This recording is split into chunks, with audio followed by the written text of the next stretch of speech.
तो आज हम वीआई ग्राफ बनाकर एक रेजिस्टेंस कैलकुलेट करेंगे। ये हमारे इस एक्सपेरिमेंट का सर्किट डायग्राम है। तो हम पोटेंशियल डिफरेंस और आई के कई सारे ऑब्जर्वेशन लेने वाले हैं। बहुत सारे ऑब्जर्वेशन इस लाइन पर ही लाई कर रहे हैं या क्लोज है। इसका मतलब है कि हमने जो एक्सपेरिमेंट परफॉर्म किया है वो वास्तव में बहुत अच्छा एक्सपेरिमेंट हुआ है। हेलो बच्चों, आकाश इंस्टीट्यूट के मास्टर स्ट्रोक की फिजिक्स प्रैक्टिकल सीरीज में मैं पवन कोशी आप सबका फिर से स्वागत करता हूं।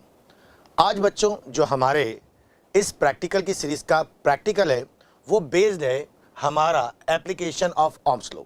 आज हम इस एक्सपेरिमेंट में ओम्स लॉ का यूज करते हुए एक रेजिस्टेंस वायर का रेजिस्टेंस पर यूनिट लेंथ हम कैलकुलेट करने वाले हैं। तो आज का हमारा जो एक्सपेरिमेंट है वो है to find the resistance per unit length of a wire by plotting VI graph and this is our experiment number 4। तो एम है हमारा to determine resistance per unit length of a given wire by plotting a graph of potential difference versus current. तो आज हम VI graph बनाकर एक resistance calculate करेंगे और उस रेजिस्टेंस का रेजिस्टेंस पर यूनिट लेंथ हम कैलकुलेट करने जा रहे हैं। ये आज हमारा एम है। जो एपरेटस यूज होने वाले हैं उसमें है अ wire of unknown resistance, battery eliminator और एन एक्यूमुलेटर, जिसकी रेंज 0 से लेकर 3 वोल्ट हो सकती है और 2 ड्राई सेल, हर ड्राई सेल की वैल्यू 1.5 वोल्ट होनी चाहिए। वोल्ट मीटर लेना है, एक अमीटर, रियोस्टेट, प्लग कीज और कनेक्टिंग वायर्स और साथ में एक सैंड पेपर। तो ये हमारे होंगे एपरेटस जो आप अपनी प्रैक्टिकल कॉपी पर बिल्कुल नीट एंड क्लीन लिखेंगे।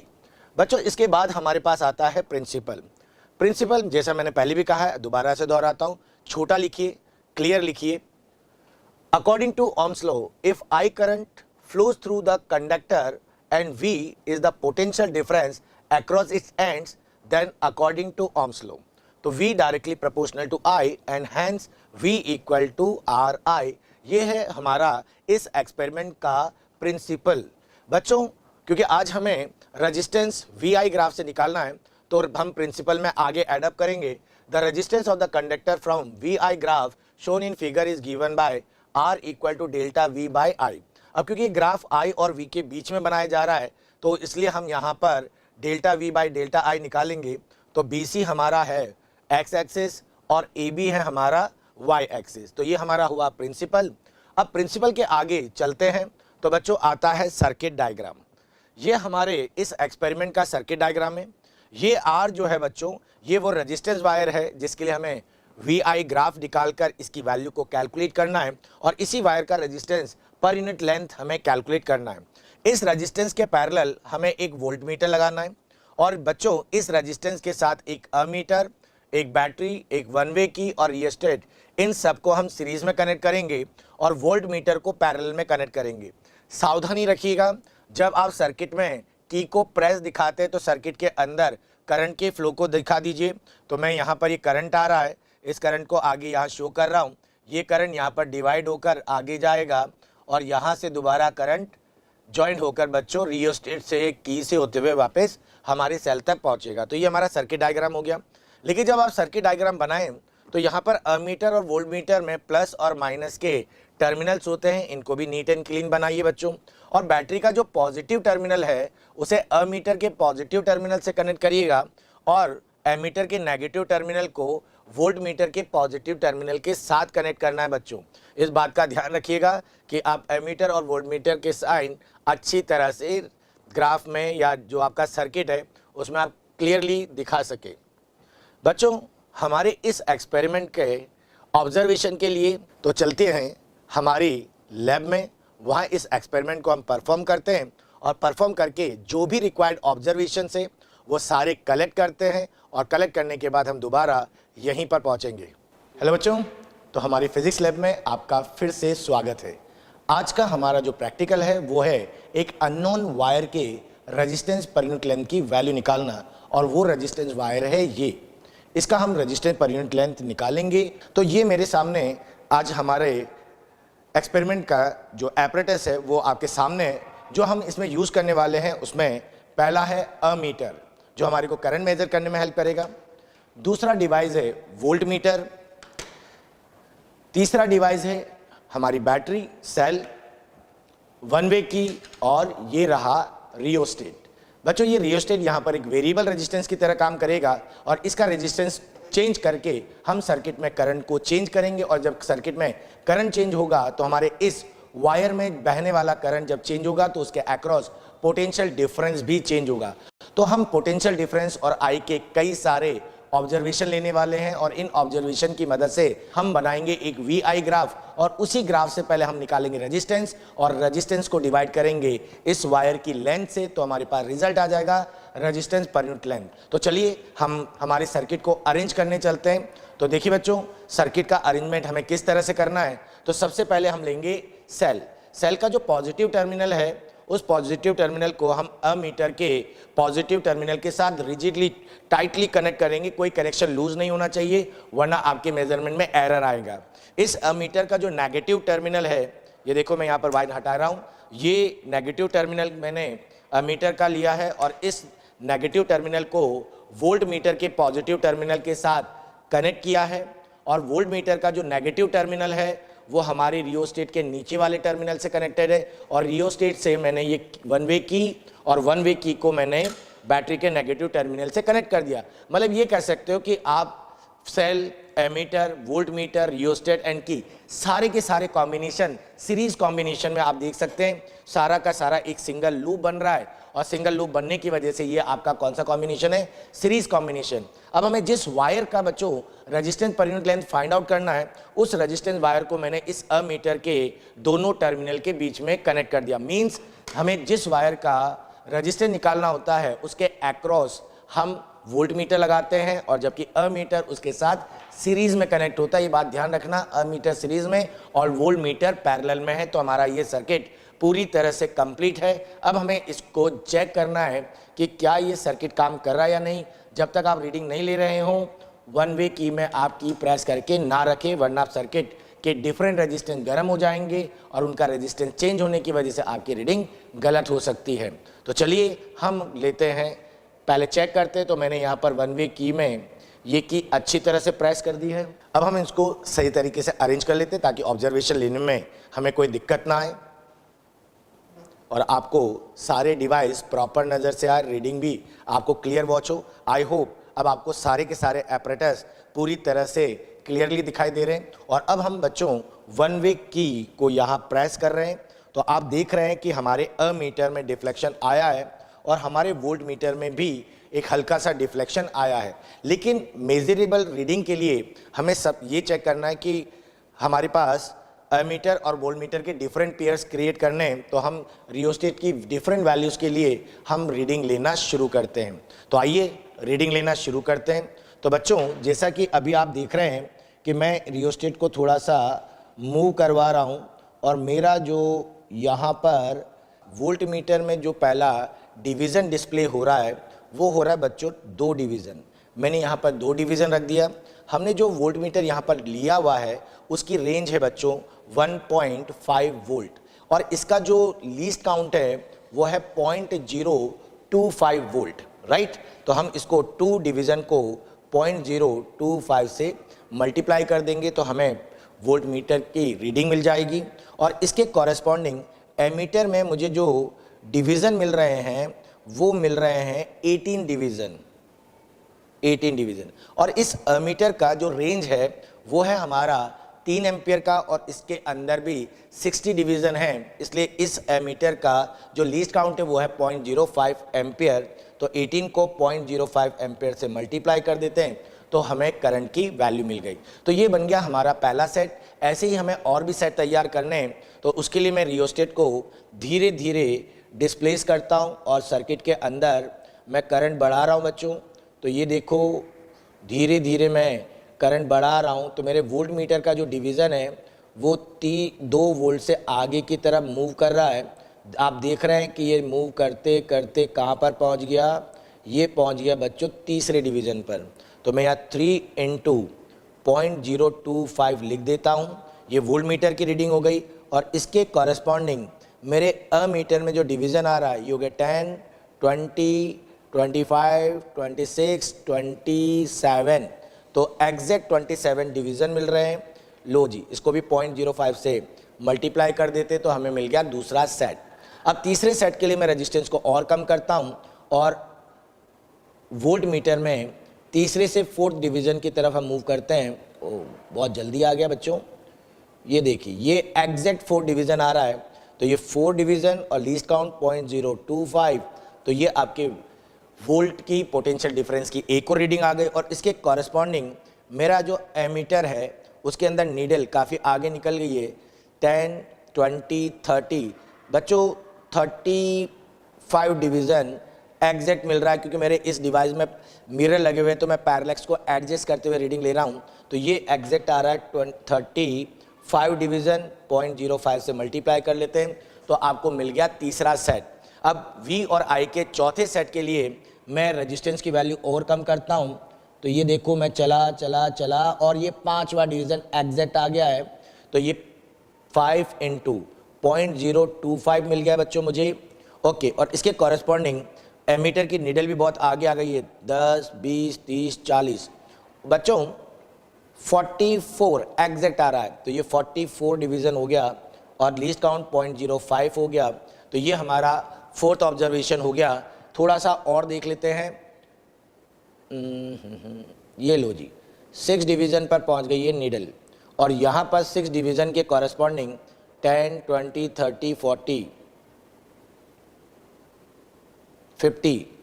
बच्चों 51, तो 51 डिवीज़न आ रहा है हमारे किसके लिए, हमारे 6 डिवीज़न वोल्ट मीटर के लिए। तो इस तरह से हमारे पांचों सेट तैयार हो गए हैं। अब हमारी बारी आती है कि इनके लिए हम कैलकुलेशन करें, और कैलकुलेशन की मदद से हम इसका VI ग्राफ बनाएं, और VI ग्राफ से पहले रेजिस्टेंस निकालेंगे, और रेजिस्टेंस निकालने के बाद निकालेंगे बच्चों रेजिस्टेंस पर यूनिट लेंथ। तो उसके लिए मुझे चाहिए मेरे इस वायर की लेंथ। तो चलिए, मेरे पास मीटर स्केल है, ये वायर है, और आप देख रहे हैं मैं लेंथ को मेज़र करने के लिए मेरे इस मीटर वायर पर मैं इसको अच्छी तरह से अलाइन कर रहा हूँ, और अलाइन करने पर आप देख रहे हैं इसकी लेंथ आ रही है बच्चों 42 सेंटीमीटर। तो मैं यहाँ पर लेंथ ऑफ द वायर लिख देता हूँ 42 सेंटीमीटर, और क्योंकि मैंने जो स्केल लिया है वो मीटर स्केल है, और इसका लीस्ट काउंट बच्चों 0.1 सेंटीमीटर है। क्लियर? तो इस तरह से हमने आज हमारे इस एक्सपेरिमेंट की सारी रीडिंग ले ली है। बस अब हमें इसे क्या करना है, ग्राफ प्लॉट करना है। तो चलते हैं वापस से अपने स्टूडियो। तो बच्चों, आप लोगों ने सभी ने लाइव हमारे एक्सपेरिमेंट को परफॉर्म होते हुए देखा है। तो अब बारी है कैलकुलेशन और ऑब्जर्वेशन को लेकर हमारी जो प्रैक्टिकल कॉपी है उसको कंप्लीट करना। तो चले बढ़ते आगे। तो बच्चों, ऑब्जर्वेशन, हमने जब एक्सपेरिमेंट को परफॉर्म किया था तो हमने आपको सारे इंस्ट्रूमेंट के रेंज भी बताई थी। तो उसमें अमीटर की जो रेंज आई है बच्चों, वो आई है 3 एम्पियर, और उस मीटर का जो लीस्ट काउंट है वो आया है 0.05 एम्पियर। आपने वोल्ट मीटर की रेंज भी देखी बच्चों, वोल्ट मीटर की रेंज है 1.5 वोल्ट, और उसका जो लीस्ट काउंट है वो है 0.025 वोल्ट, राइट। और बच्चों, जो हमने मीटर स्केल लिया है उसका जो लीस्ट काउंट है वो है 0.1 सेंटीमीटर, और जो वायर हमने चूज किया है उसकी लेंथ आपने मेजर की थी, कितनी आई थी, वो आई थी 42 सेंटीमीटर। तो ये है हमारे ऑब्जर्वेशंस। अब बच्चों आगे बढ़ते हैं, और ये है हमारी ऑब्जर्वेशन टेबल। तो हमने V के कॉरेस्पॉन्डिंग I के 6 रीडिंग्स ली थी। अब उन सभी रीडिंग्स को इस ऑब्जर्वेशन टेबल में हम फिल करने वाले हैं। दोबारा आपको याद दिला लूँ कि जब भी आप ऑब्जर्वेशन में रीडिंग को फिल करेंगे तो कोई रीडिंग आपकी कटनी नहीं चाहिए, ना ही आप इसमें वाइटनर का यूज़ करें, इसलिए केयरफुली आप इसको फिल करें। अगर आपका पेन लीक कर रहा है तो आप सही पेन का सिलेक्शन करें इस ऑब्जर्वेशन टेबल को फिल करते वक्त, वरना ऑब्जर्वेशन में कट हो जाएगा तो आपके नंबर भी कट हो जाएंगे। तो सावधानी रहेगी कि ऑब्जर्वेशन में कोई कट ना लगे। ओके, तो बच्चों, आप लोगों ने जब देखा कि वोल्ट मीटर के डिवीज़न आ रहे थे 2, और वोल्ट मीटर का लीस्ट काउंट कितना है 0.025, तो इसके लिए हमारे पास जो पहली रीडिंग हो जाती है वोल्ट मीटर की वो 0.05 वोल्ट हो जाती है बच्चों। और इसके कॉरेस्पॉन्डिंग हमारे एमीटर में जो डिवीज़न आए थे वो आए थे 18 डिवीज़न, और हमारे एमीटर का लीस्ट काउंट है 0.05 एम्पियर। तो ये हो जाता है बच्चों 0.9 एम्पियर, राइट। तो ये हो गया हमारा पहला ऑब्जर्वेशन। अब चलिए दूसरे ऑब्जर्वेशन में हमने वोल्ट मीटर में जो डिवीज़न सेलेक्ट किया था वो 3 था और उसके कॉरेस्पॉन्डिंग बच्चों हमारे पास जो potential difference across the resistance आता है वो 0.075 वोल्ट आता है। और हमने इस पोटेंशियल के लिए एमीटर में जो ऑब्जर्वेशन देखा वो 27 डिवीज़न का आया। इसको इसके लीस्ट काउंट से मल्टीप्लाई करते हैं तो ये रीडिंग आती है 1.35 एम्पियर। मतलब जब पोटेंशियल डिफरेंस 0.075 वोल्ट है तो हमारे वायर में से जाने वाला करंट 1.35 एम्पियर था। और अब हमारे पास फोर्थ डिवीज़न लीस्ट काउंट से मल्टीप्लाई करते हैं तो हमारे को रीडिंग मिलती है बच्चों इसकी 0.10 वोल्ट। और इसके कॉरेस्पॉन्डिंग एमीटर में जो डिवीज़न हमें मिले वो 35 डिवीज़न है, उसका लीस्ट काउंट 0.05 है। और इसके कॉरेस्पॉन्डिंग हमारे पास करंट आ रहा है 1.75 एम्पियर। तो ये हमारा तीसरा ऑब्जर्वेशन हुआ। बच्चों चौथे ऑब्जर्वेशन में हमने लिए थे 5 डिवीज़न। 5 डिवीज़न को 0.025 लीस्ट काउंट से मल्टीप्लाई करते हैं तो ये हमारे को मिलता है 0.125 वोल्ट। और बच्चों इसके कॉरेस्पॉन्डिंग जो नंबर ऑफ डिवीज़न है एमीटर में वो आया 44। इसको इसके लीस्ट काउंट 0.05 से मल्टीप्लाई करते हैं तो हमें रीडिंग मिलती है 2.2 एम्पियर, राइट। तो इस तरह से हमारा चौथा ऑब्जर्वेशन भी टेबल में लिख दिया गया है। अब चलते हैं पाँचवें में, जो हमने लिया है 6 डिवीज़न। लीस्ट काउंट से मल्टीप्लाई करते हैं बच्चों और लीस्ट काउंट से मल्टीप्लाई करने पर हमें मिलता है 0.15 वोल्ट। और इसके कॉरेस्पॉन्डिंग एमीटर में डिवीज़न आए हैं 51.005 इक्वल टू ये हो जाता है बच्चों 2.55 एम्पियर। और लास्ट ऑब्जर्वेशन में हमने लिए 7 डिवीज़न। लीस्ट काउंट से मल्टीप्लाई करते हैं तो ये हो गया हमारा 0.175 वोल्ट। मींस जब हमने हमारे रेजिस्टेंस वायर पर 0.175 वोल्ट अप्लाई किया तो उसके कॉरेस्पॉन्डिंग हमारे पास एमीटर में जो करंट मिला वो 56.005 इक्वल टू 2.80 एम्पियर मिला है।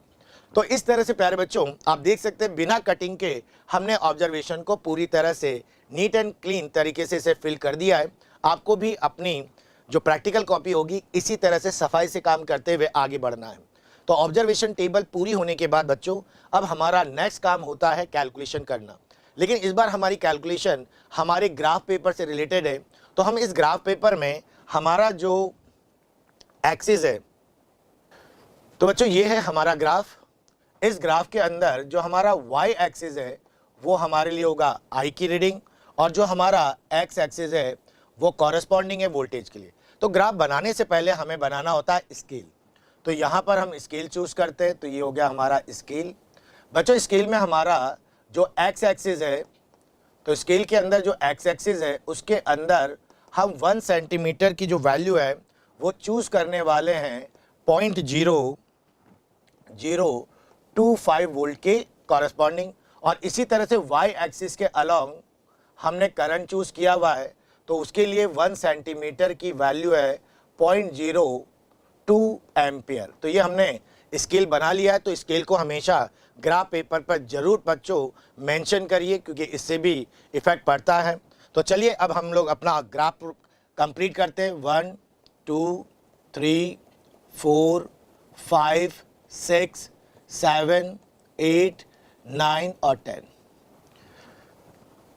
आई एक्सिस पर 0.2 0.4 0.6 0.8 1.0 1.2 1.4 1.6 1.8 2.0 2.2 2.4 2.6 2.8 एंड 3.0। तो हमने एक्सिस बना लिए हैं। तो चलते हैं ऑब्जर्वेशन टेबल को भी देखते हैं और ऑब्जर्वेशन टेबल से जो हमें ऑब्जर्वेशन मिले उसके कॉरेस्पॉन्डिंग इस ग्राफ पेपर पर हम पॉइंट सेलेक्ट करते हैं। तो बच्चों पहली वाली जो रीडिंग है हमारी, उस पहली वाली रीडिंग के अंदर जब हमारा वोल्ट 2 डिवीज़न का था तो 2 वोल्ट के डिवीज़न के लिए आपकी रीडिंग आ रही थी 9 एम्पियर। तो यहाँ पर दो डिवीजन के कॉरेस्पॉन्डिंग ये बन गया हमारा बच्चों पहला ऑब्जर्वेशन पॉइंट। सर्कल बना देते हैं इसको डॉट करके। इसके बाद बच्चों हमारे पास जो तीसरा डिवीजन था हमारे किसके अंदर, वोल्टमीटर के अंदर, तो हमारे 3 डिवीजन के कॉरेस्पॉन्डिंग रीडिंग आ रही थी, वो रीडिंग आ रही है हमारे पास 1.35। तो 1.35 बच्चों इसके बीच में आएगा 1.3, तो वो यहाँ रीडिंग आ जाती है। यहाँ मैं इसका सर्कल बना देता हूँ, ठीक है। तो ये हो गया इसका सर्कल। फोर्थ डिवीजन के लिए हमारी जो रीडिंग आ रही है वो आ रही है 1.75। तो फोर्थ डिवीजन के लिए 1.75 यहाँ का ही आएगी। तो ये मैंने सर्कल डॉट बना दिया बच्चों, राइट। नेक्स्ट रीडिंग बच्चों, अगली रीडिंग हमारे फिफ्थ डिवीजन के कॉरेस्पॉन्डिंग है, और फिफ्थ डिवीजन के कॉरेस्पॉन्डिंग हमारे पास जो करंट आ रहा है वो आ रहा है 2.2 एम्पेयर। तो यहाँ पर डॉट बनाकर सर्कल कंप्लीट करते हैं। और इसी तरह से सिक्स डिवीजन के लिए हमारी रीडिंग आ रही है 2.55, तो वो यहाँ आ जाएगा। तो ये हो गया 2.55 का डॉट बच्चों। और इसी तरह से सेवन डिवीजन के लिए 2.8 आ रहा है। तो देखिए हमने सारे के सारे पॉइंट्स को क्या कर लिए, यहाँ पर बना लिए हैं। अब इनके कॉरेस्पॉन्डिंग हम एक स्केल लेंगे और स्केल से इन पॉइंट्स को मिलाते हुए अपना ग्राफ पूरा करने वाले हैं, ठीक है। तो हम स्केल चूज करते हैं और स्केल चूज करके इस ग्राफ को कंप्लीट करते हैं। तो बच्चों इन पॉइंट्स को लेकर हमने एक स्ट्रेट लाइन ड्रॉ की है, और आप देख रहे हैं ये स्ट्रेट लाइन में कुछ पॉइंट्स इस लाइन के ऊपर भी और नीचे है, लेकिन बहुत सारे ऑब्जर्वेशन इस लाइन पर ही लाई कर रही है या क्लोज है। इसका मतलब है कि हमने जो एक्सपेरिमेंट परफॉर्म किया है वो वास्तव में बहुत अच्छा एक्सपेरिमेंट हुआ है। अब हमें इस ग्राफ की मदद से रेजिस्टेंस कैलकुलेट करना है। तो ये जो एक रीडिंग हम 2.2 के कॉरेस्पॉन्डिंग इसे ए ले लेते हैं, इसको बच्चों हम बी सेलेक्ट कर लेते हैं और यहाँ से इस तरह से ये मार्क करते हैं। तो ये हो गया बच्चों सी। तो हमें इस ग्राफ से बी सी और ए सी मतलब डेल्टा वी, तो इस ग्राफ से हमें मिलता है डेल्टा वी बाई डेल्टा आई। तो बच्चों हमें यहाँ पर जो वोल्टेज लेना है वो लेना है सी पॉइंट का और बी पॉइंट, बी और सी का पोटेंशियल डिफरेंस। और इसी तरह से हमारे को करंट चूज करना है बच्चों, करंट लेना है ए और बी के बीच का। तो चलिए देखते हैं ग्राफ के अंदर हमारे पास सी के कॉरेस्पॉन्डिंग जो डिवीजन आ रहा है वो आ रहा है 5, और बी के कॉरेस्पॉन्डिंग जो डिवीजन आ रहा है वो 2, और इनका लीस्ट काउंट था बच्चों 0.025 वोल्ट, डिवाइडेड ए पॉइंट के कॉरेस्पॉन्डिंग करंट है बच्चों 2.2 एम्पियर, और बी पॉइंट के कॉरेस्पॉन्डिंग करंट है 0.9 एम्पियर। तो ये वोल्ट में है और ये एम्पियर में। तो बच्चों ये हो गया 3 इंटू 0.025 डिवाइडेड बाय 1.3 ओम। अब इसका अगर हम कैलकुलेशन करते हैं तो ये आता है 0.057 ओम, जिसको हम लोग नियरली लिख सकते हैं बच्चों। तो ये हो गया 0.06 ओम। तो जो वायर हमने चूज किया है उसका रेजिस्टेंस हमारे वी आई ग्राफ से निकल रहा है 0.06 ओम, राइट। तो चलते हैं आगे बढ़ते हैं। तो हमने हमारे वी आई ग्राफ से रेजिस्टेंस कैलकुलेट कर लिया है। तो रेजिस्टेंस कैलकुलेशन के में हमारा दूसरा कैलकुलेशन है रेजिस्टेंस पर यूनिट लेंथ। तो चलिए रेजिस्टेंस पर यूनिट लेंथ भी निकालते हैं। रेजिस्टेंस की वैल्यू आई है 0.06 ओम, और हमने जो लेंथ लिया है बच्चों वो 42 सेंटीमीटर लिया हुआ है। तो उसे हम मीटर में कन्वर्ट कर देते हैं, और इसका कैलकुलेशन हम चाहें तो रफ वर्क में पूरा कंप्लीट कर सकते हैं। और रफ वर्क में कंप्लीट करने पर हमारे पास इसकी वैल्यू मिलती है 0.14 ओम बाय मीटर। तो लीजिए ये हमारी सेकंड कैलकुलेशन भी पूरी तरह से कंप्लीट हो गई है। तो बच्चों कैलकुलेशन पूरा हो गया है, अब फाइनल बचता है आपका रिजल्ट। तो बच्चों रिजल्ट में हमारे पास दो रिजल्ट है। पहला है the potential difference across the given wire varies linear with the current. ये हमारा ऑब्जर्वेशन है इस एक्सपेरिमेंट में। जब हमने वी आई ग्राफ बनाया तो एक स्ट्रेट लाइन मिला, इसलिए हम कह सकते हैं potential difference across the given wire varies linear with current. और दूसरा बच्चों है resistance per unit length of the wire. तो वो कितना निकला है 0.14 ओम। तो इस तरह से बच्चों इस एक्सपेरिमेंट का हमारा रिजल्ट भी पूरा हो चुका है। लेकिन अब आप अपनी प्रैक्टिकल कॉपी के अंदर एक बात लिखना ना भूलें, उसका भी बच्चों नंबर मिलता है, और वो है प्रिकॉशंस। कम से कम 3 प्रिकॉशन तो आपको अपने कॉपी के अंदर जरूर मेंशन करने चाहिए बच्चों। तो हमने भी यहाँ पर आपके लिए वो तीनों प्रिकॉशन लिखे हैं। The voltmeter should be connected in parallel and ammeter in series with the circuit. it should be ensured that current enters at the positive terminal and leaves at the negative terminal of this device. The key should be inserted only while taking observation. जैसा कि हम लोग कहते हैं कि जब आप reading ले रहे हो तभी आप की प्रेस करिए, वरना सर्किट में करंट फ्लो करता रहेगा और आपका वायर गर्म हो जाएगा और उसका रेजिस्टेंस चेंज हो जाएगा.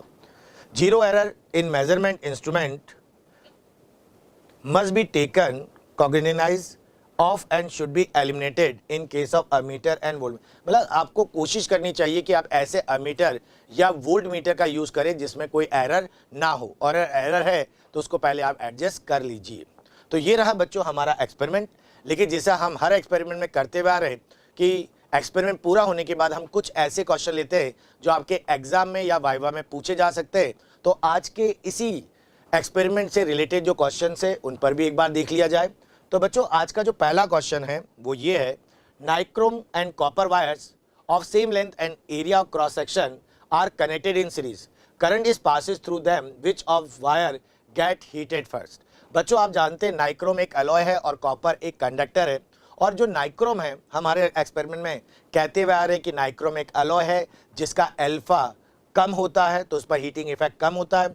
तो इसका मतलब ये है कि अगर इसका थर्मल कोएफिशिएंट ऑफ रेजिस्टेंस कम होता है तो ये बच्चों कम गर्म होगा, जबकि कॉपर पहले गर्म हो जाएगा. इसलिए हमारा आंसर क्या होगा? Copper. Copper will get heated first. दूसरा क्वेश्चन है, the specific resistance of the conductor increases with. बच्चों जो स्पेसिफिक रेजिस्टेंस होता है हमारा, ठीक है, उसकी वैल्यू होती है M N E square tau. तो आप देख रहे हैं कि हमारे स्पेसिफिक रेजिस्टेंस की वैल्यू डायमेंशंस पर डिपेंड नहीं कर रही, तो डायमेंशन वाले ऑप्शन कट हो जाते हैं. तो एक ही बचता है टेम्परेचर. तो हमें पता है कि कंडक्टर का रेजिस्टेंस टेम्परेचर बढ़ाने पर बढ़ता है. तो इसका करेक्ट आंसर हो गया ए. बच्चों हमारा नेक्स्ट क्वेश्चन है, नाइक्रोम और manganin is widely use in wire bound resistance because of.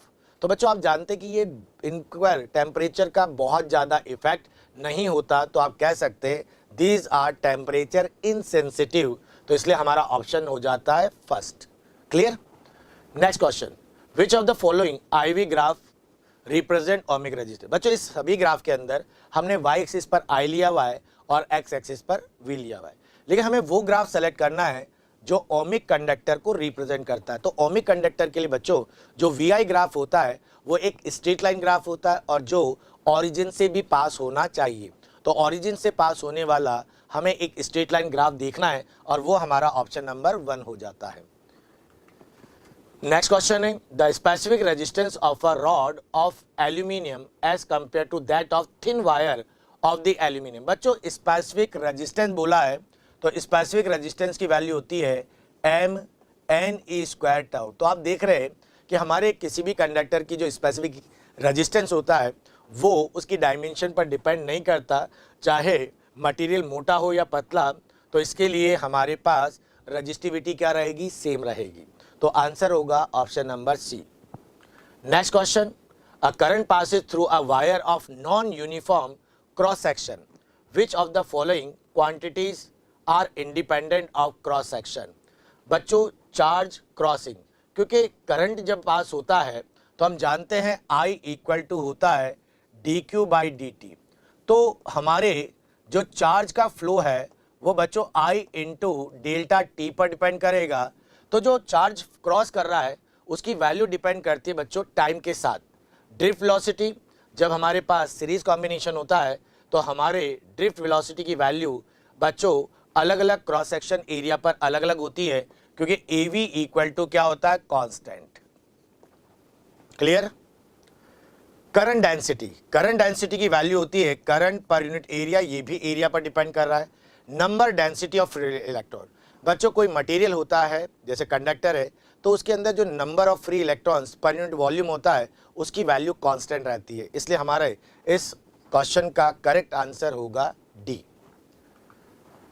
VI graph, दोबारा से एक VI ग्राफ दिया गया आपको. A VI graph for parallel and series combination of two metallic resistor are shown in the figure. Which graph show parallel combination. बच्चों आपको पता होना चाहिए कि जब दो रेजिस्टेंस को सीरीज में कनेक्ट करते हैं तो रेजिस्टेंस की वैल्यू बढ़ जाती है, और जब उन्हीं दो रेजिस्टेंस को हम पैरेलल में कनेक्ट करते हैं तो रेजिस्टेंस की वैल्यू घट जाती है. तो इसका मतलब है कि हमारे जो रेजिस्टेंस सीरीज में कनेक्ट होगा उसकी वैल्यू पैरेलल कॉम्बिनेशन से ज़्यादा आएगी। और ये ग्राफ VI ग्राफ है और VI ग्राफ में रेजिस्टेंस होता है बच्चों delta V by delta I जो स्लोप के बराबर होगा। तो मीन्स अगर मुझे पैरेलल रेजिस्टेंस चाहिए तो स्लोप ऑफ द कर्व क्या होना चाहिए, कम होना चाहिए। इसलिए मेरा सही आंसर है ए कॉरेस्पॉन्डिंग टू पैरेलल कॉम्बिनेशन। बच्चों एक और question, VI graph of a metallic wire at two different temperature T1 and T2 as shown in figure. In the following figure, which of the two temperature is high? बच्चों हम जानते हैं कि हमारा जो टेम्परेचर रेजिस्टेंस होता है वो टेम्परेचर के साथ लीनियरली वैरी करता है। Means as the temperature increase resistance of the conductor increases. मतलब अगर हाई टेम्परेचर होगा तो रेजिस्टेंस भी हाई होने वाला है। लेकिन ये ग्राफ इस बार VI ग्राफ है, तो इस ग्राफ के अंदर अगर आप देखें कि इस ग्राफ का स्लोप क्या है, तो बच्चों इस ग्राफ का स्लोप है delta I by delta V जो इन्वर्सली प्रोपोर्शनल टू R होगा। तो इसका मतलब है कि जो टेम्परेचर हाई होगा उसके कॉरस्पॉन्डिंग रेजिस्टेंस भी हाई होगा, और अगर रेजिस्टेंस हाई होगा तो स्लोप कम होगा। तो इसमें स्लोप कौन से कर्व का है, T2 का। तो मेरा आंसर होगा बच्चों T2 temperature is at a high. बच्चों ये हमारा आज का लास्ट क्वेश्चन है। ये हमने एक ग्राफ दिया हुआ है और ये ग्राफ दिया है गैलिनियम आर्सेनाइड के लिए।